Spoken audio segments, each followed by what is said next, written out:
G'day guys, I'm Dean from Blog for the Blood God. And I'm Mike, and I'm representing Grey Knights tonight. And I'm going to be using the brand new Chaos Daemons Codex in this 2,000 point battle report. And I'm going to shine the Emperor's light and get this warp-loading army out of here. Yep, well I'm going to spill plenty of blood before you do, so let's see what happens and let's get straight into our lists. Excellent. Blog for the Blood God.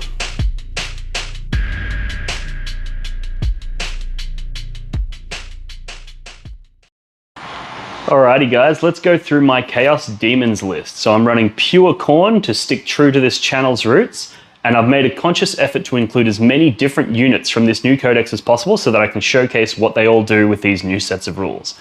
So we're going to start off with a Bloodthirster. So he has the Indomitable Onslaught Exalted trait, which means he can only take 8 wounds per phase. I've given him the Brazen Rune, or the Brazen Hide Warlord trait, which gives him a 5-up Feel No Pain. And for his relic, he has the Argath King of Blades. So that's my Warlord. He's going to be my guy that goes in and just absolutely shreds and is going to hopefully be very difficult for Mike to put down. Then we have the Skull Taker.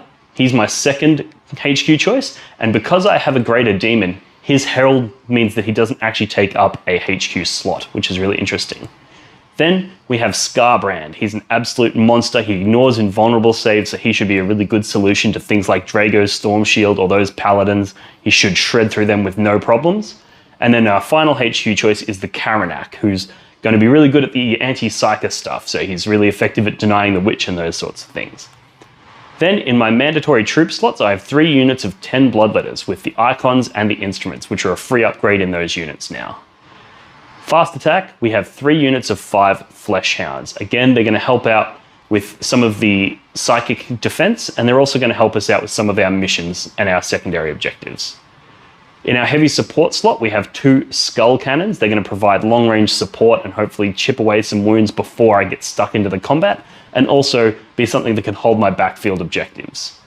And then finally, we have a unit of 5 Blood Crushers. They're going to be a brazen stampede of blood and gore that are going to hopefully stomp all over these Grey Knights. So that's the list. So we're going to go through the Grey Knights now, and then we'll be back with our secondary objectives. G'day guys, this is my Grey Knights army here. It's a RatCon 2022 tournament list. So it's a Grey Knights list with a battalion detachment. Its sub-faction is Ward Makers. My Warlord is a Brotherhood Librarian, and he's armed with a Nemesis 4-sword. I've given him a Gift of Prescient, which is the Gem of Enuktu, which gives a +2 to a cast in his psychic phase once per battle.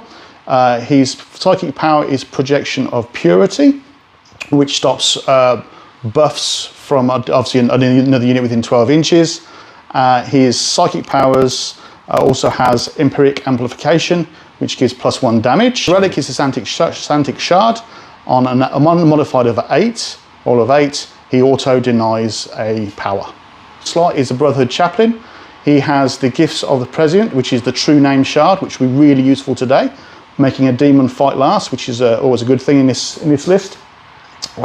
He has Psychic Powers at Gate of Infinity, and he has Litanies, his Refrain of Convergence, which won't be too useful today, but it's pretty useful on the whole.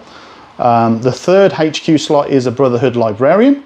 He has a Combi Melter, a Demon Hammer. He has a gift update of the Severance Bolt, which won't be too useful today, but it's pretty good. His Warlord trait is Psychic Epitome, so he gets the extra +1 on the Witchfire spell. I've given him the Relic of the Cuirass of Sacrifice. He gets +1 to his save and a 5-up Feel No Pain. And I've got 3 slots of Strike Marines, 5 units or 5 troops, all with Force Halberds. The Elites, I have 2 Venerable Dreadnoughts with Las Cannons. They're taking Armoured Resilience. And then the core of the army is 9 Paladins. I've got 6 Demon Hammers, 2 Force Halberds, and a Warding Stave. And they've got Armoured Resilience and Hammer Hand as their things. Then to help the Paladins, I've got the Paladin Ancient. He has the psychic power of Ghostly Bonds, which will hopefully slow down Dean's army a little bit. And then I have an Apothecary to bring back a Paladin if I can. and he's got foretelling of locusts, so I can move some units around in the deployment phase, which should be quite good. Then fast attack, I've got 1 unit of 10 interceptors with ethereal castigation. Alrighty guys, let's talk secondaries. So going into this Grey Knights matchup, I know it's going to be a big punch on in the center of the table, and basically if I'm not able to kill Mike's characters, I'm going to lose. So with that in mind, I've taken Assassination as my first secondary to try to make Mike play cagey with his characters and not commit them all at once, and also mean that if I do kill them, which is something I have to do anyway, I'm going to be scoring victory points. I'm then backing that up with Abhor the Witch, which is perfect for this matchup because Khorne hates those Psykers and Mike's list is dripping with them. So the plan is I'm going to be generating massive amounts of victory points there just by playing the game and killing the things that I need to kill in order to just essentially play the game.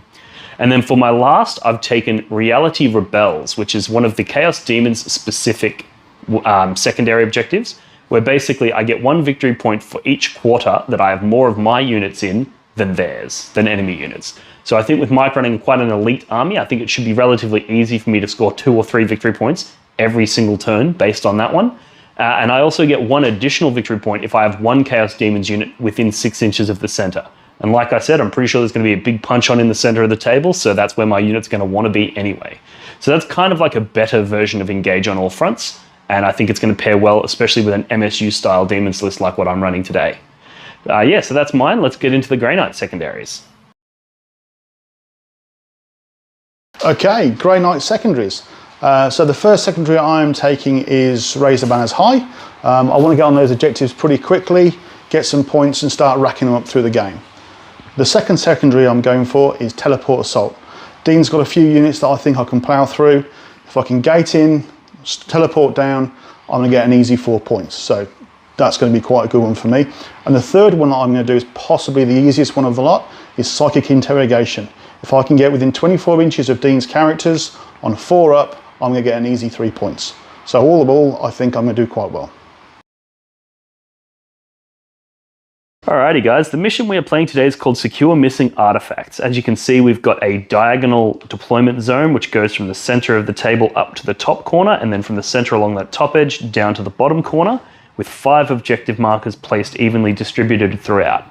However, in this mission we have a special mission rule called Precious Objectives, where after both players have chosen their deployment zones, etc., the attacker gets to reposition either an A or a B objective, then the defender gets to reposition an A and a B, and then finally the attacker gets to reposition the final A or B that hasn't been repositioned yet.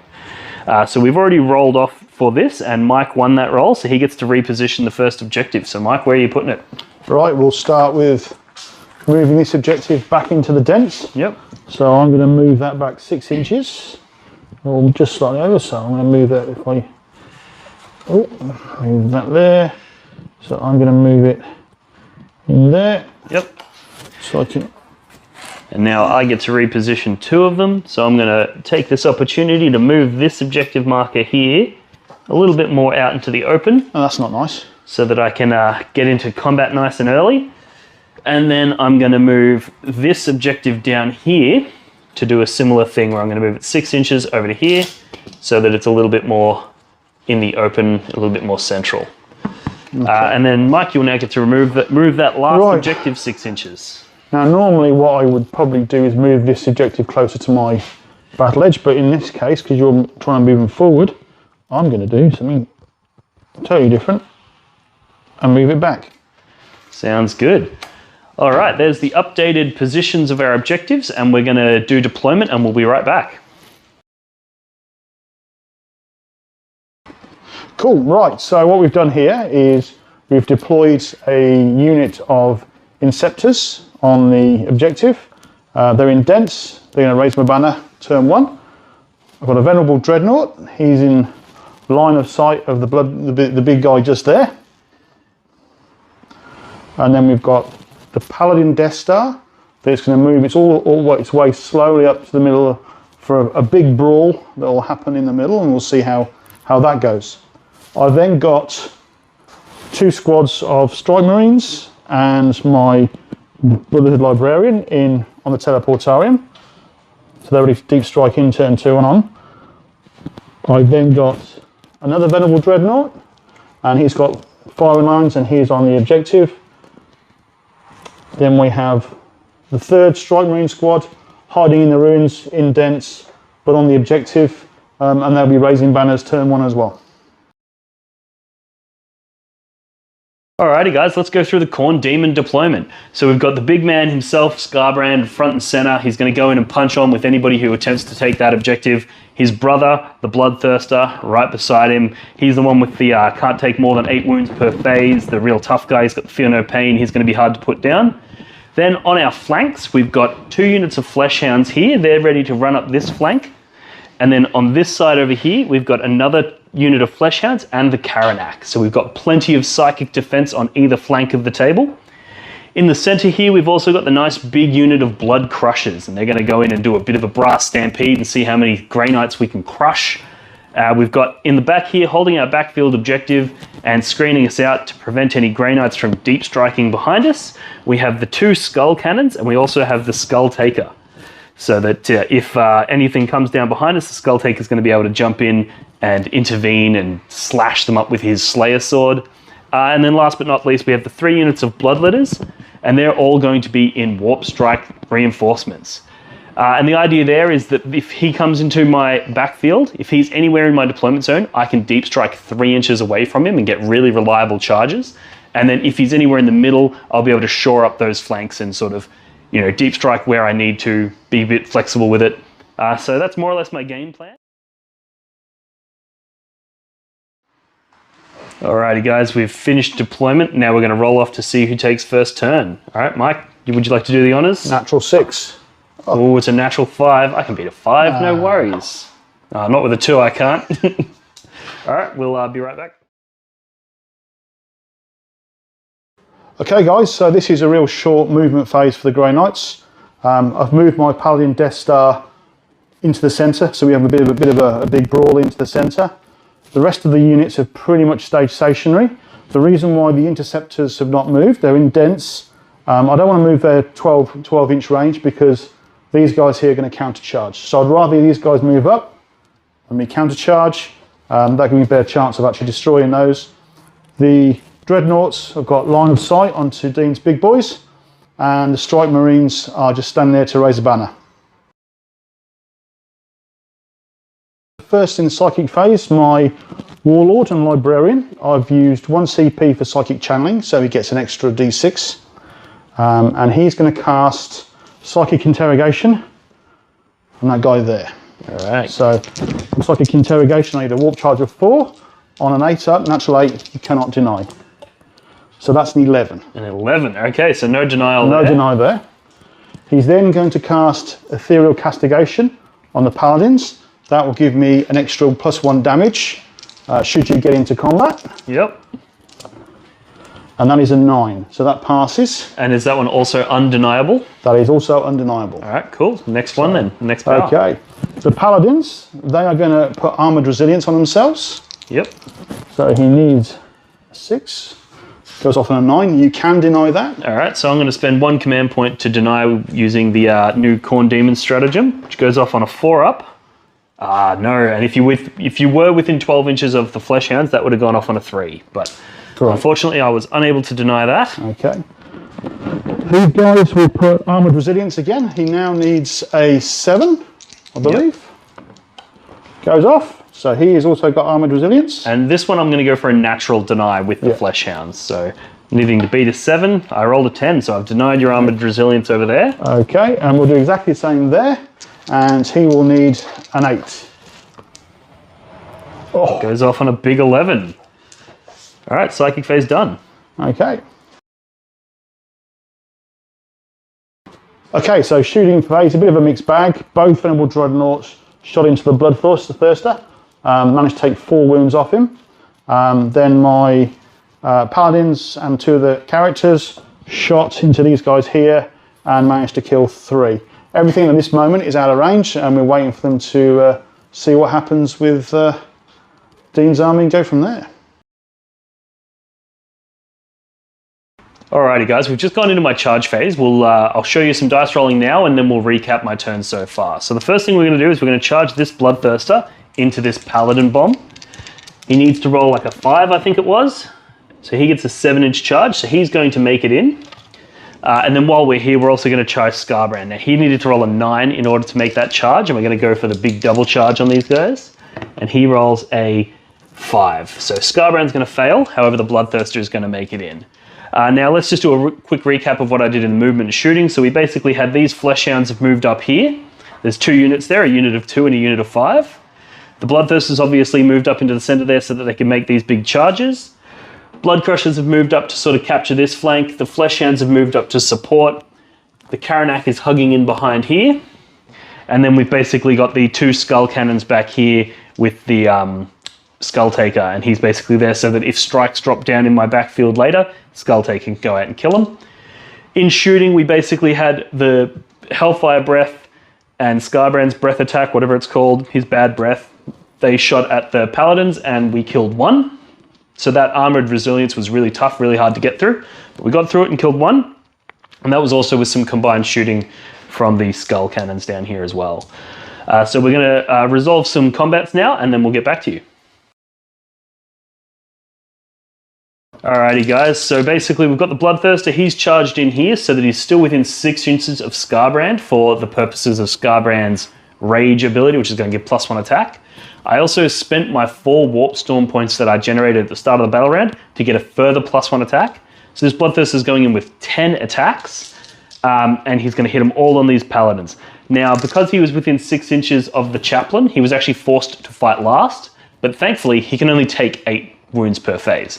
So Mike wasn't able to kill him, he just did those 8. Yeah, but his name is Derek. Derek. So Derek's taken his 8 wounds. So now he's basically, he's only got 8 left because he did take some wounds in the previous turn. So now we're going to roll to see how many Paladins Derek can fucking kill into those Paladins. So he's hitting on 2s and he ignores all hit modifiers as well. So 1 failed attack. And then he'll be wounding on 2s because his big strength's 16. And these are at AP 4. Oh, there's a couple ones in there. That's not what you want to see. So they are, it's 2, 4, 6, 7 saves that Mike's going to have to make. Right, so I've got 7 saves to make. It's -4. I get +1 for Armoured Resilience and -1 AP for Armour of Contempt. So I'm saving up a 4 up. So let's roll these one at a time. So 3, I will CP re-roll that one now. Yep. Which is great. Pass, fail, fail, fail, fail. Oh, get it in. All right, that Bloodthirst has gone absolutely crazy. So these are going to be at D3 +4 damage. So even if I roll 1s on those damages, it's going to be killing Paladins. However, we do need to worry about your Feel No Pain save from your Apothecary. So we'll roll those off camera because it's going to be a bit clunky, and we'll let you know at the end. Yeah. Alrighty guys, so a real quick recap of my turn. So as you saw, Paladins failed a bunch of their saves and then we rolled their Feel No Pains off camera because it was a bit janky, but none of them survived. Basically, the units down to 2 left. And then Mike used 2 CP to make sure that they didn't flee to morale. As for victory points wise, I got no Abhor the Witch because I didn't kill any units, and I got no Assassinate yet. However, I will get several points for my demon-specific one. I get 1 point for having a model within 6 inches of the center, and then I'll get 3 points for having more models more units in each of these 3 quarters. So it's a nice score there, and we'll look at picking up those Abhor and the Assassinate points later in the game.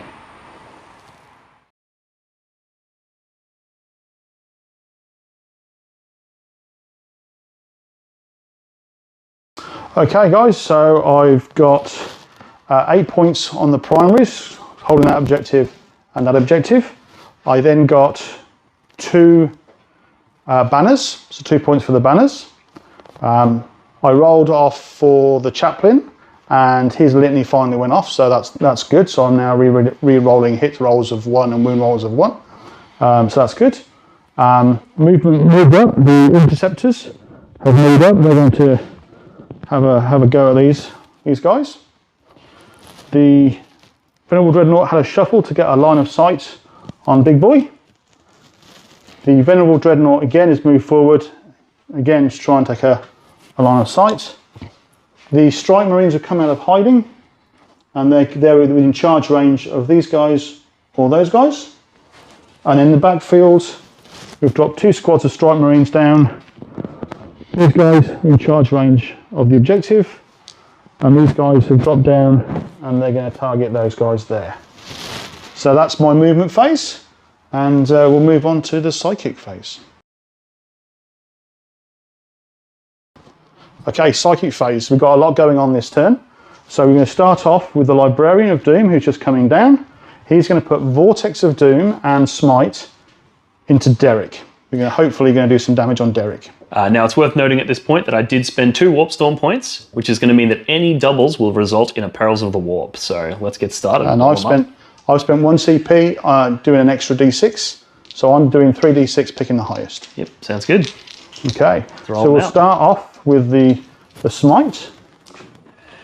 No perils, but it does go off on a 6. So is that 3d6 pick the highest? It's both 3D6 picking which one I want. Ah, okay, sick. All right, so you dodge the perils there. Yeah, so it's a Smite going off. So I'm going to attempt to deny it with the Flesh Hounds there, just on a natural one, because you only rolled it on a 6. Yep.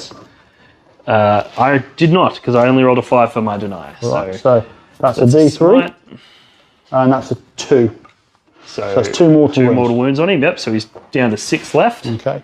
Now this one's the big one because he's got his relic, obviously his warlord trait that gives him an extra mortal wound on Witchfire spells. So this is a Vortex of Doom. It is a Witchfire. Yep. So it goes off on a 7.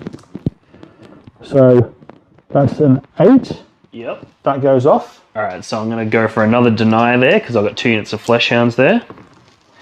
I failed to deny. And I could spend a CP to try to deny that, but I'm going to save that for your psychic interrogation. Excellent. Okay, so this is 2d3 plus 1 damage. Woof. And that is 4 wounds. Okay, so he's got 2 left then. Yep, 2 left. We're now going to pop on to the Apothecary, which is this guy just here. In here somewhere. He's going to do psychic interrogation. So this one's quite a crux one. I need a 4, 9. All right, so I've got some Flesh Hounds over here, which are going to go for a natural deny, which I fail. And then I'm going to roll to deny it with the stratagem, which I'll get on a 3+ this time because I have Flesh Hounds within range. So that is denied. Okay, so that's a good one. We've now got my Ancient, Paladin Ancient, just this guy. He's going to put Ghostly Bonds on this fella here. It's a warp value of 5, and if that goes off, it halves his movement range. Cool. So let's see what we've got. Goes off on a 7. All right, now I believe I am out of... Actually, no, I've got the Karanak in there. He can deny 2, so he's going to be within 24 inches range as well, so try and deny that. I rolled an 8, so that is denied. Okay. And lastly, we've got the Librarian doing the... second Librarian doing Empiric Amplification on the Paladins. Yep. For +1 damage. That goes off on a 6, just about. All right, so I've got 1 more deny left. I might as well give it a go. That's denied as well. All right, then we go Armoured Resilience on the Venerable Dreadnought. You'll need a 7. Goes off. Yep. Armoured Resilience on on Venerable Dreadnought. I need an 8. That goes off. Nicely done. We're going to then go in the backfield on the Strike Marines. They're going to do a cheeky Smite. Yep.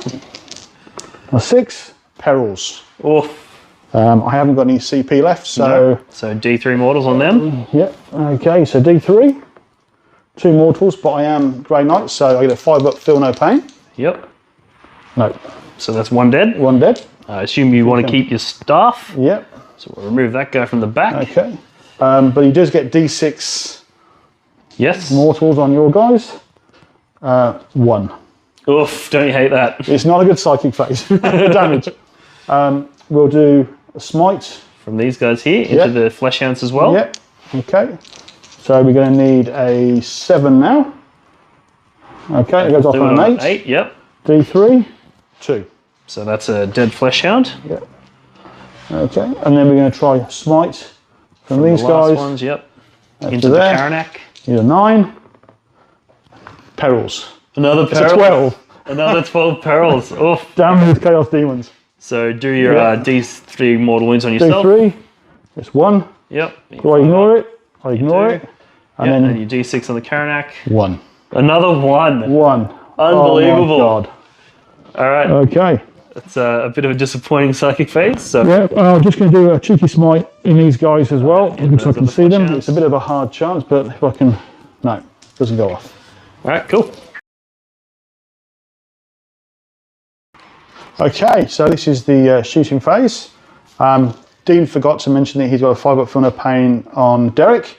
He's managed to get some wounds back on him. We Good did old clink Derek. a couple of wounds with the bolter. The Venerable Dreadnoughts shot at Scarbrand and failed to wound any time, so that's not great for me. The Strike Marines over there, they took a couple of Flesh Hounds out, which is quite good. And we took 2 wounds off Scarbrand. Karanak. Sorry.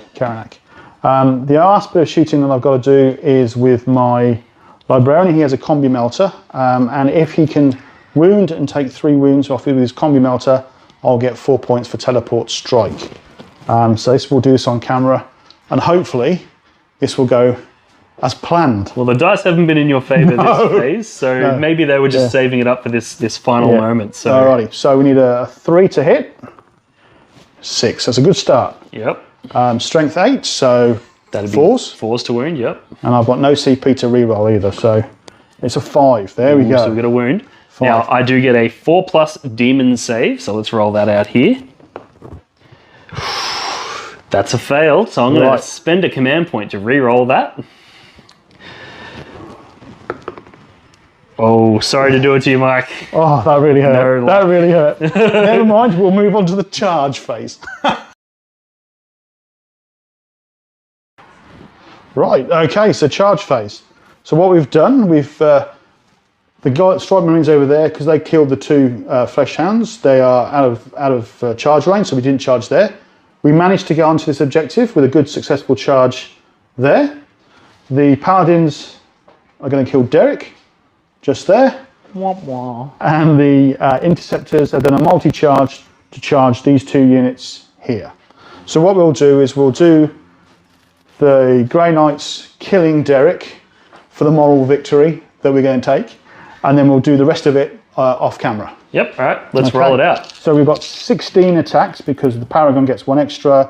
They get an extra attack from the chapter banner, and the chaplain's doing rerolls of 1s on hits and wounds. So it's hitting on 2s, rerolling 1s for 16. Okay, so that's a pretty good.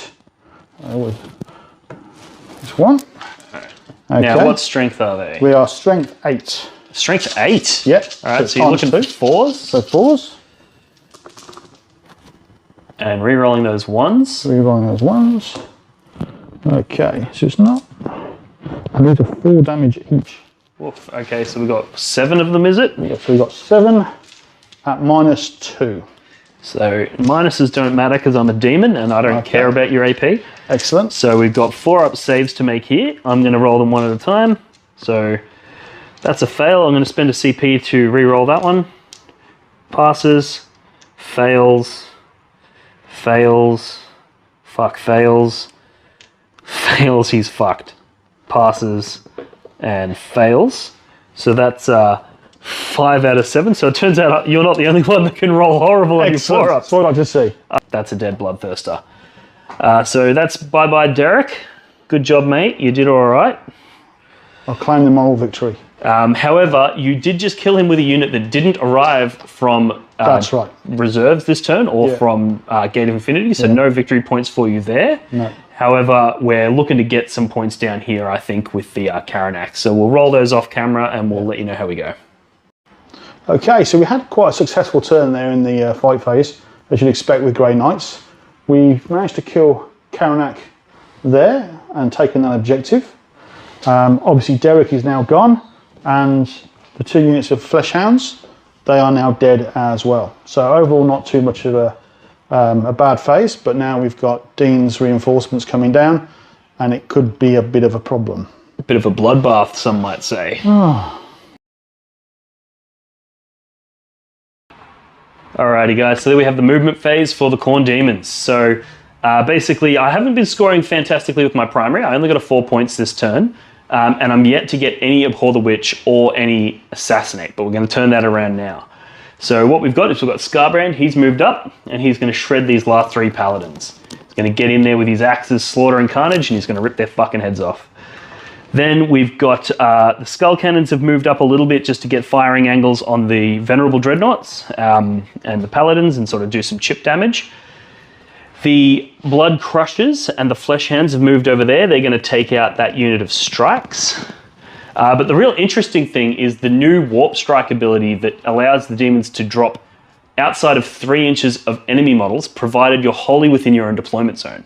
So basically, that's allowed me to drop these Bloodletters down here, wholly within my deployment zone, and they're actually going to be 6 inches away or 7 inches away from these Inceptors. So they're a little bit closer than you would get from a traditional Deep Strike. But more importantly, over here, we've got these Bloodletters are going to be 3 inches away from them, which I've probably placed them a little bit close, but you get the gist. They're going to be 3 inches away. And then these Bloodletters over here also going to be 3 inches away from these strikes.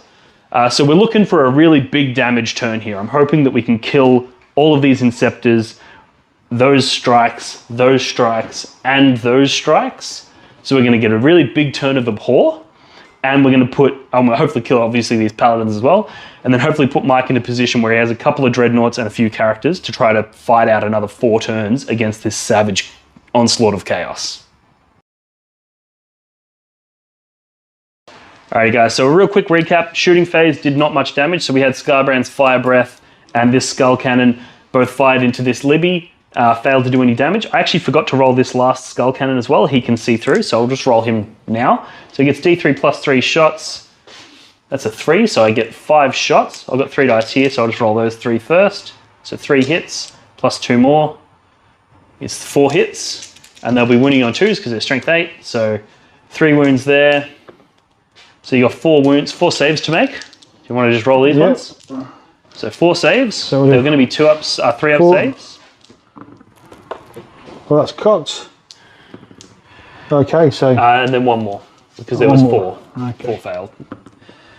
Oh, so that's 2 failed, and they are 2 damage a pop. So that puts 4 wounds on that Libby. Yep. So he's got 1 wound left. But I'm going to need those 3 dice, because we're going to do some charges now. So the first thing we're going to do is we're going to charge these Bloodletters into these Interceptors here, and I'm going to use the stratagem for a 3d6 pick the highest charge, and we need to roll a 7. So that's a 7 there. Thankfully that stratagem came into play. So these Bloodletters are going to go in there. We'll sort that out later. And then we've got a few 3-inch charges here. So these first strikes here, anything but a Snake Eyes, they're in, and then the Bloodletters on the back there, anything but a Snake Eyes. Ooh, a 3, but that's still in. Alrighty guys, so we're going to do some charge. We've got all of our charges off. We're going to do Scarbrand fighting first into the Paladins. Now I spent my 4 Warp Storm points to get +1 attack army-wide. So Scarbrand has 8 attacks on his profile. So 8. Then he gets another one from his own Rage Embodied ability, which gives everybody +1. And then he gets another one from the Warp Storm point. So he goes in with 10 attacks. Now, I could do sweep attacks and make this 20 attacks if I wanted to, but against the Paladins, I want to do those big strikes that are going to be hitting on 2s, winning on 2s. So let's roll them up. Oh, there's a few 1s in there. That's not what I want to see. And then we're winning on 2s. All right, so we've got, what's that? So 6 saves for Mike to make here. Okay, it's just... So it's -4. -4, so you'd be on your 4-ups again, yep. So let's do them here. So we got 3 fails. Alrighty, so we've got 3 saves 3 wounds went through, so I'm going to roll the damage of them here, and then Mike's going to roll his Feel No Pain. So it's going to be D3 plus 3, so the first one does 4 damage, so roll us 4 Feel No Pains. Okay, 4 6-ups. And that doesn't kill the first guy, he takes 2 damage. So the next one does another 4. So it kills the first guy. Kills 1. And then the last one does 6 damage. Dead. Ooh, so yeah, that's 2 dead. So 1 guy survived. So let's see if he can take down Scarbrand 1v1. Alrighty guys, we're going to resolve these bloodletters into the interceptors here. So I've got 31 attacks because there's the sergeant. I get 10 bloodletters, 2 attacks each, and then I spent the 4 warp storm points to get an extra attack. So I've got 10 dice here, so I'm going to roll this 3 times plus 1. I'll be hitting on 3s. That's cocked. Alright, so far we've got 8 hits. Next lot is another, so 8, 9, 10, plus another 5, so 15 so far. Plus another 8, so that's 15, so that's 23. And then 1 extra for the sergeant, an extra hit. So 24 hits, so I'll do 12, so that was 10, 11, 12. So I'll do this twice. And these will be wounding on 3s. All right, so of that we've got 2, 4, 6, 8.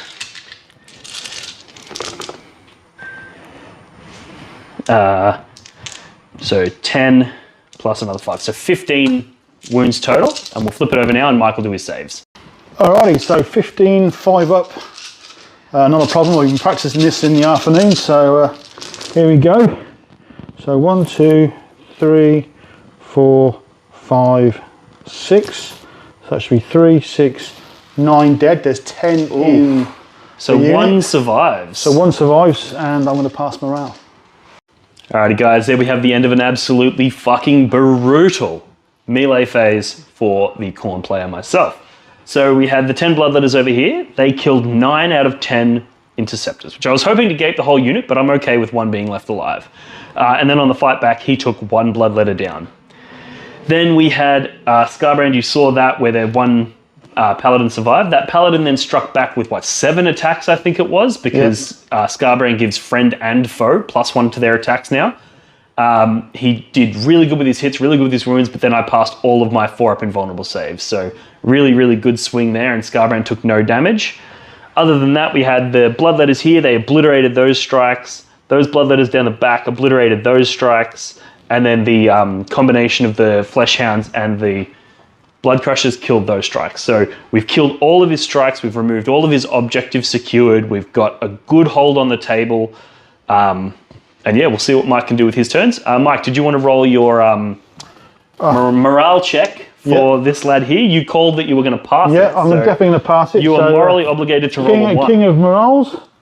Oh, I saw it. 2. It was a 2. So close. Never mind. All right.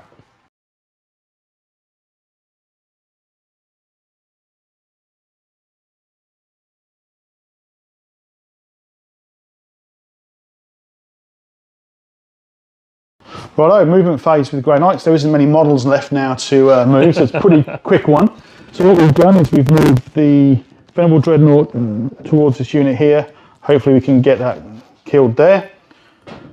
The Paladins, the Apothecary's resurrected one, so we're now to Paladins rather than Paladin. The Venerable Dreadnoughts moved off that objective and heading towards Big Boy. The characters have moved up to give themselves a bit of protection against these skull cannons. The librarians move over into this quarter, so I've got more models in this quarter now. Yep. And what we're going to do in the psychic phase. So before we jump into the psychic phase, it's worth noting that the Paladins actually wanted to fall back. However, Scarbrand has the ability where you have to roll 3d6. If you roll equal to or greater than your leadership, you can't fall back, and you rolled a 12. So yeah, I rolled high, which is... So that meant that the Paladins were not able to fall back, which means that the Dreadnoughts couldn't shoot Scarbrand, and Scarbrand, you can't do any psychic powers against him. So he's pretty much immune to anything outside of melee damage at this point. Yeah, so it's going to be a bit of a tough old fight phase this time. Yep, but we're going to go into your psychic phase now, yep? Yep, okay. So we're going to do... first of all, we're going to do psychic interrogation with the librarian. Yep. And he needs a 4. And he gets a 9. Okay, cool. So what we're going to do is we're going to go first with the Fleshhounds. They're going to roll for their natural deny. And they fail on a 3. So then I'm going to spend 1 CP to use the Khorne's deny strat, which because you're within range of the Fleshhounds, it's going to go off on a 3+. And it is denied. Ouch, that was a bit crux. So that's a psychic interrogation deny, but that is all of my denies gone, so you're free to go nuts with the rest of your psychic phase. Thank you. Armoured resilience on the Paladins. That goes off on an 8, so they're armoured. Yep. I'll do armoured resilience on the Venerable Dreadnought. That goes off on a 10, so that's great. Big roller. He'll do armoured resilience on himself.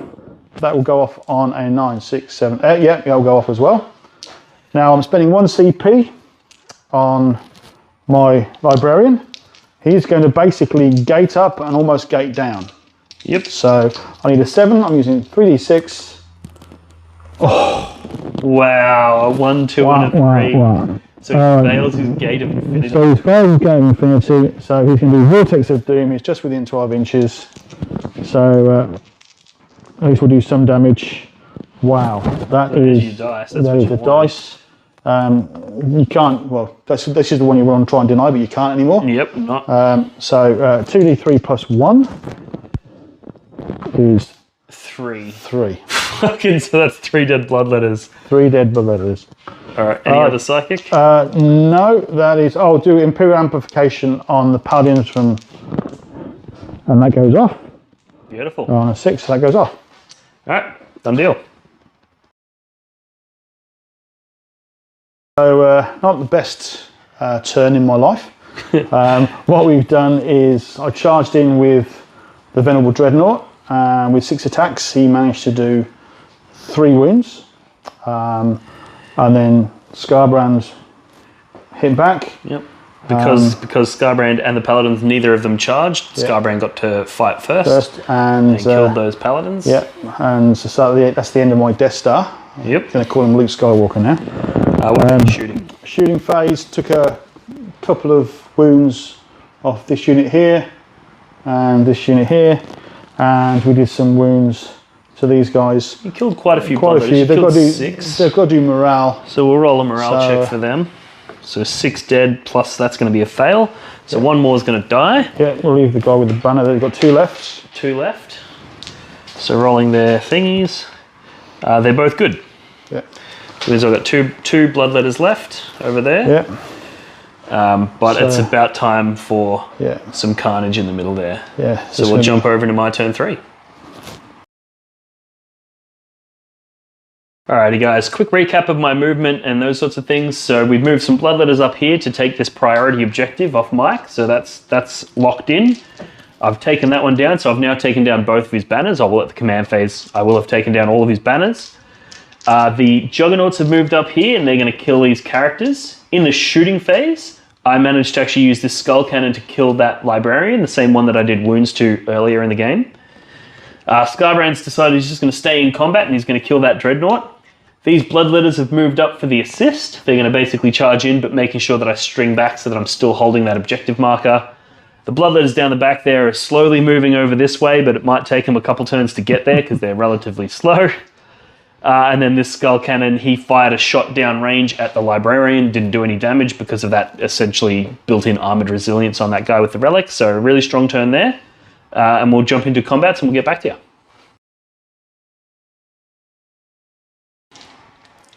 Alrighty guys, so that's the end of my charge phase. Pretty successful. So we had this skull cannon over here. He's charged into the Ancient.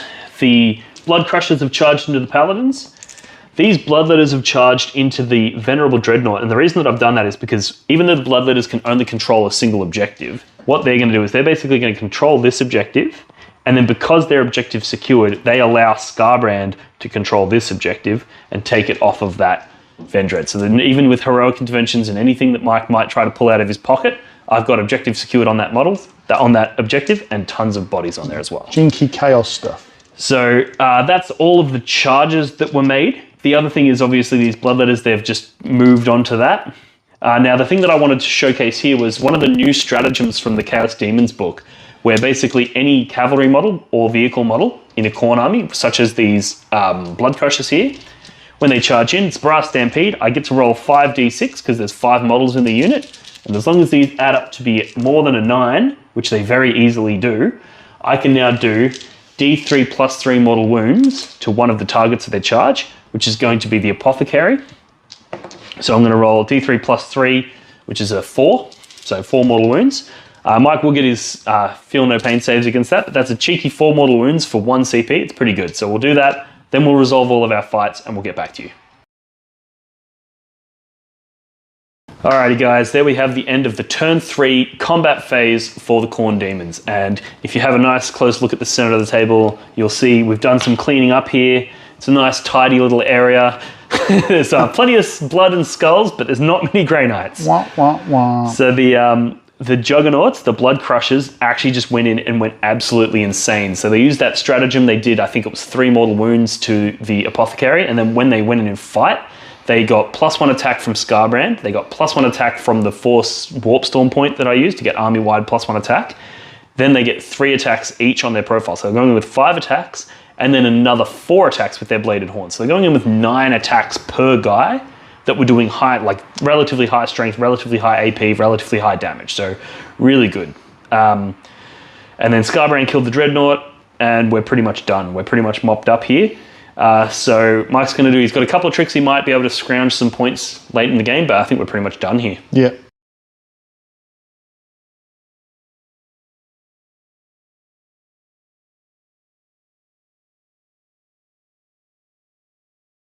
It's a bit too late to make a bit of a comeback. So what we're going to try and do is get some janky little late points in the game.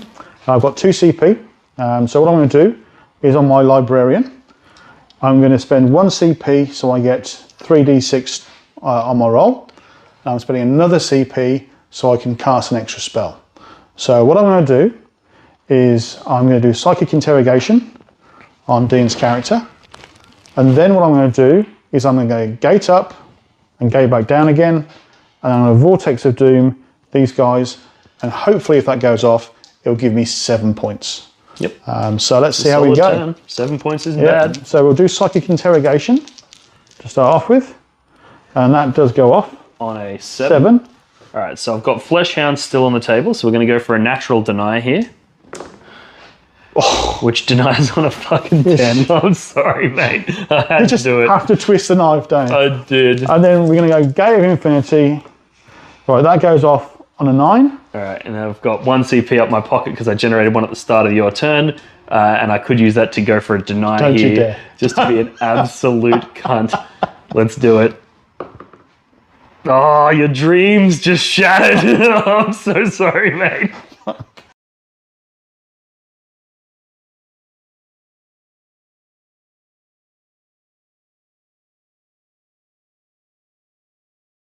Alrighty guys, that's the end of the game. I hope you guys enjoyed it as much as I did, and a lot more than Mike did, because as you can see, it was a complete bloodbath. Yeah. What were your thoughts, Mike?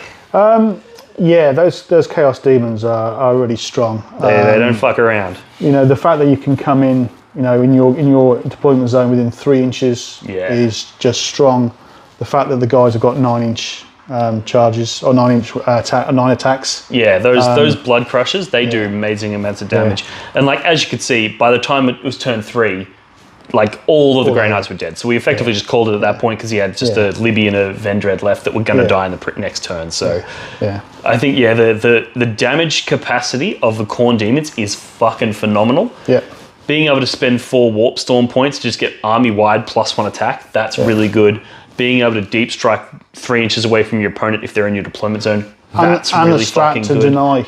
The strat to deny, being able to deny on a 3-up if you have Flesh Hounds in your list. Like you look at the Flesh Hound profile in the Codex and you're like, yeah, they're bad. They're like low AP, they're, you know, they're toughness 4 with a couple, like they're bad. It was but it was like that you said, you know, the list to you looked not strongest. Yeah. But when you play it, it's completely different. So. Well, I think that's really good because like when I wrote this list, I was like, I'm just going to bring a couple of everything, you know, because I've got the whole Khorne collection. So I'm like, I'll bring a couple Bloodthirsters. I won't go too crazy. I'm only going to bring 3. I'll bring a couple Bloodthirsters. I'll bring a couple Heralds. I'll bring Karanak. I'll bring some Flesh Hounds. I'll bring some, you know, some Juggernauts.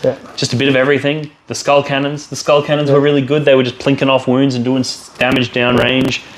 I think the Khorne Demons are a really strong faction. I think this might be a little bit of a misleading battle report though, because I think Grey Knights are going to be really good into demons, except for Khorne Demons. And then I think Khorne Demons are going to be really good into Grey Knights. Our ability to deny and our ability to just like damage profile. Those bloodletters are just really good at killing And not being able to do Marines. psychic attacks Yeah, on your... with Scarbrand, you can't Scarbrand. affect him with any psychic powers. Like, he doesn't take smites, he doesn't take vortexes, he doesn't care. That's it, yeah. So being able to throw him into the center of the table and just be like, cool, fight me. And that's where Scarbrand wants you. Yeah, he exactly wants you to right. fight him. So Yeah. he was really powerful. That Bloodthirster that's got the capped 8 wounds, it's a really interesting solution to the fight's last problem. Like, one of the main things that fucks Chaos Demons and Chaos Armies in general has that historically been that if you can make us fight last, we just charge you and then you kill us in our turn. Yeah. So, but that 8 wound cap means that you can charge something, they make you fight last, they hit you, they take 8 wounds, and then you blow them the fuck up. Derek is really a tough boy. Derek is a tough boy. So I think he was good. Scarbrand was good. The Fleshhounds were surprisingly good. Yeah. The Blood Crushers were really good. The Bloodletters being able to drop through, everything was just amazing in this Apart list. from my saving. Yeah, your saving wasn't great. And also, one of the other things that I actually felt quite liberating with the Chaos Demons was you don't spend a lot of pre-game CP because they don't have, you can only take a single Warlord trait. There's no ability to take multiple Warlord traits. And if you write a list like what I ran here, you've got multiple named characters. You know, Scarbrand's a named character, the Karanak's a named character, the Skull Taker, even though he didn't really come out in this game, but he's a named character as well. So really, you're only spending a couple of CP pre-game, which means just all game, you just have so many CP. It felt like I had infinite CP. And it frees you up to do all the stratagems that the Chaos Demons are really So just being able to go, you know what, cool, I'm just going to do a reroll every turn because fuck it, why not? And I'm just going to, every time there's a stratagem that you want to use. And also, they don't have a massive amount of stratagems. If you're running a mono faction, you only have like 8 stratagems to play with. So all in all, I really liked the Chaos Demons, and it'd be interesting to see what we can do with the other gods. So we'll try and get some mixed battle reports. I might try and do some battle reports with the Chaos Demons of Khorne mixed in with the World Eaters, see what that's like. Let me know what you guys think in the comments below. Thanks heaps for coming on, mate. Good game. Thank you. And we'll see you guys in the next one. Walk for the Blood God.